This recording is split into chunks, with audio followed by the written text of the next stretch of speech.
Caos no Rio de Janeiro. Como disse recentemente Elias Jabbour em um post, eu não sou especialista em segurança pública, eu não sou um tudólogo, portanto o que eu falo aqui é na condição de cidadão e de militante político, que representa a minha opinião pessoal enquanto trabalhista e nacionalista. E gostaria de começar meu posicionamento resgatando o conceito de mais-valia de Marx.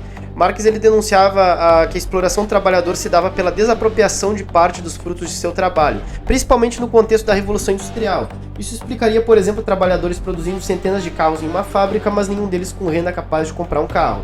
Ou num exemplo mais didático e simples, se eu e você aqui que está me assistindo colhemos 10 maçãs cada um, mas a gente recebe como pagamento só 3, as outras 7 elas são destinadas ao lucro do proprietário daquela fazenda, né? Então essas 7 maçãs seriam a mais-valia, que são desapropriadas aí pelo simples fato de nós não sermos donos dos meios de produção, tá? Então esse conceito de mais-valia, ele explica a raiz da exploração do trabalhador no sistema capitalista, e fica fácil com base nesse contexto compreender como o trabalhador ele pode ser explorado por relações de trabalho abusivas, né, por má remuneração, ou pelo sistema tributário injusto do Estado, que hoje tributa mais os pobres do que os ricos proporcionalmente, e pelos juros abusivos dos bancos, né? Porque são coisas que deixam o trabalhador com menos dinheiro, com menor fruto do seu trabalho.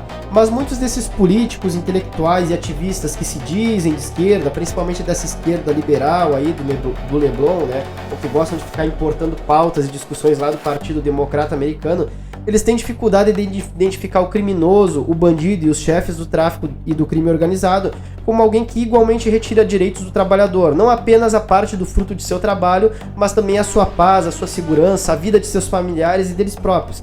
Então o oprimido nessa situação de criminalidade não é o criminoso, é o trabalhador, aquele que acorda cedo todo dia, cedo e não tem hora para chegar, que depende do ônibus que inclusive foi incendiado, das vias que foram bloqueadas para retornar em paz para suas casas, dormir poucas horas de sono e quem sabe ver os filhos nas poucas horas do dia que ainda lhe restam, né?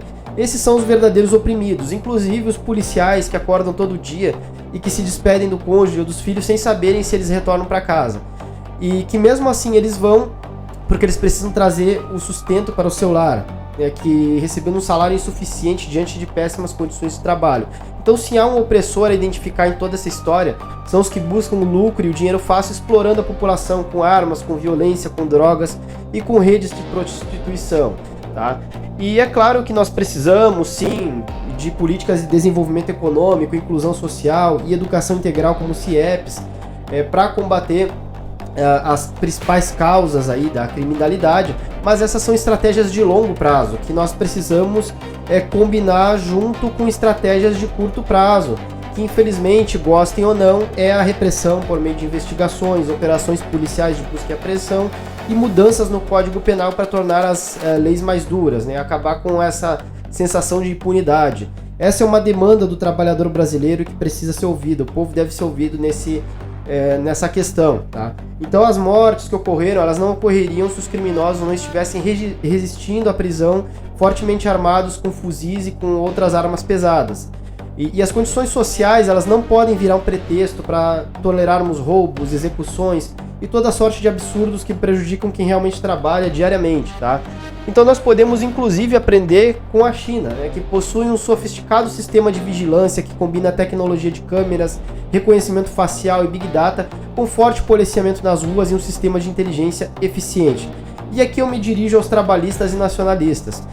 Um dos aspectos que podem e devem nos diferenciar dessa esquerda liberal, progressista, identitária, é abraçar a pauta da segurança pública, pois é uma demanda popular. E os resultados das urnas em eleições municipais, estaduais e para o Congresso Nacional, na Câmara e no Senado, nos mostram isso, né? Um bando de políticos que são palhaços, são caricatos, que não resolvem o problema de segurança pública, mas que se elegeram com esse discurso, porque é uma demanda popular, o povo quer isso.